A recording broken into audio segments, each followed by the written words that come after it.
Emily's Army.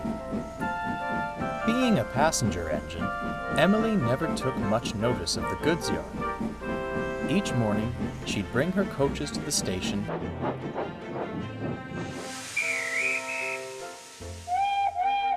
then puff off with passengers in tow.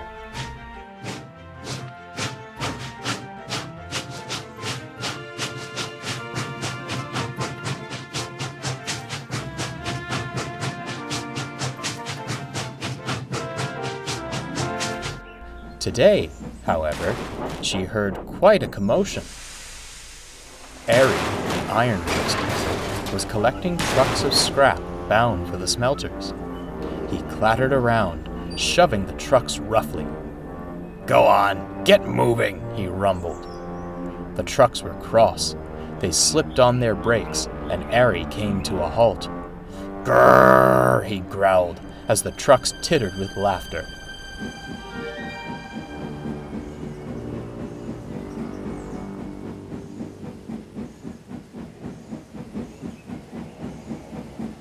They had come quietly with a gentler touch, Emily advised, trying to be helpful.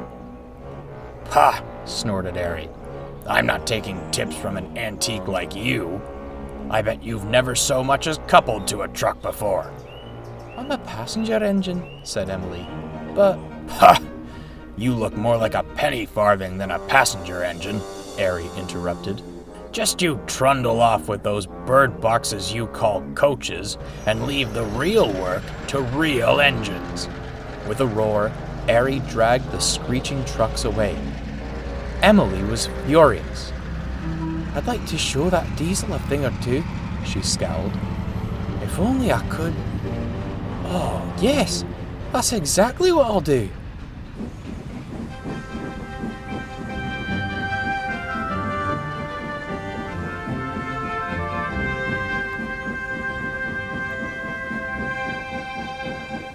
The next morning, Emily arrived early at the yards.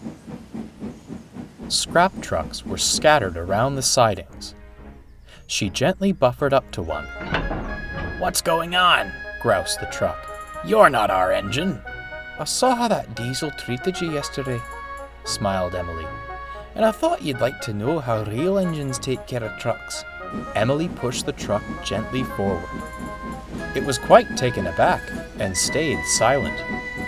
She brought it carefully to a halt, its buffers just nudging those of the truck behind it.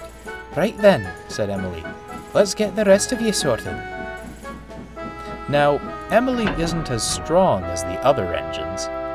The trucks were loaded with heavy, rusted steel, and she had to work hard to get them moving.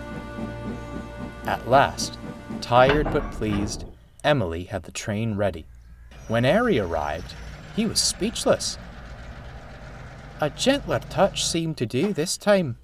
But what do I know? I'm not a real engine," winked Emily, and she left to find her coaches. Airy was furious. He banged into the trucks as he backed down. "Who's this horrid oily thing?" they cried. "We want Emily!" Airy ignored them.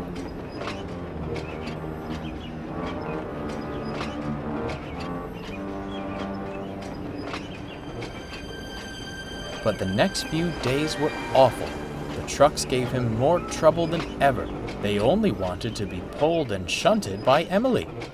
It didn't take long for Airy to hatch a scheme of his own.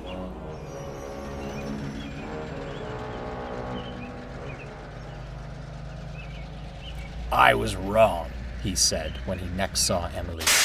"You are a proper engine, and I have much to learn." Emily smiled triumphantly. "Do you think you could take these trucks to the scrapyard? They don't want me anymore. They're like your own little army. Please, show me how you do it." "Of course," smirked Emily. "I'll show you how to handle them."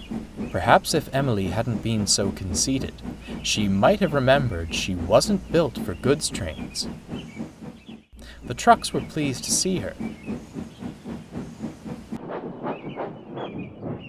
And when the guard's whistle blew, she tried to move forwards. Her big wheels had trouble gripping the rails, and the trucks were heavier than ever. At last, she began to move slowly out of the station. "Must be my lucky day," smirked Airy. "I'll get trucks of scrap and an engine to take to the smelters."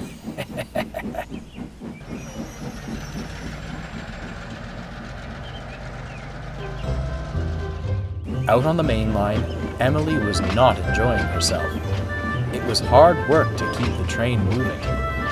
The trucks were behaving well, and even began to sing. "Emily's Army here to stay, Emily's Army on our way." This made Emily smile, and she puffed determinedly onward. Just when she thought it was becoming easy, the line started to slope downwards. She felt the weight of the trucks on her buffers, and the train picked up speed. "Ooh!" she cried. Her wheels couldn't get a proper grip, and her brakes weren't strong enough to hold the trucks. "Stop! Stop!" she wailed.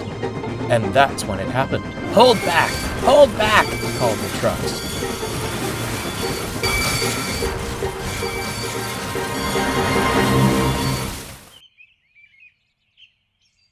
The driver inspected Emily. "A valiant effort, old girl," he said, "but that was too much for your brakes. I'm afraid we'll have to call for help." Soon, Boko arrived. He left Emily at the works, then took the trucks on to the smelters. The fat controller came to see her. "Emily, I know you're eager to be useful, but you should have known a train like that was beyond your capabilities." "I'm sorry, sir," she sighed. "I just wanted to show that area a thing or two." "The yard manager told me all about that," smiled the fat controller. "He was quite impressed with your shunting. You may not be able to pull heavy trains, but I know how your expertise can be put to good use." When Emily returned from the works, she felt better than ever. Her brakes were stronger, and her brass shone brightly in the sun. The passengers were thrilled to have her back. And Airy? Well, Emily did show him a thing or two. The fat controller made sure of it. He was confined to the yards under orders not to leave until he'd learned Emily's ways of shunting. Needless to say, the topic of real engines never came up again.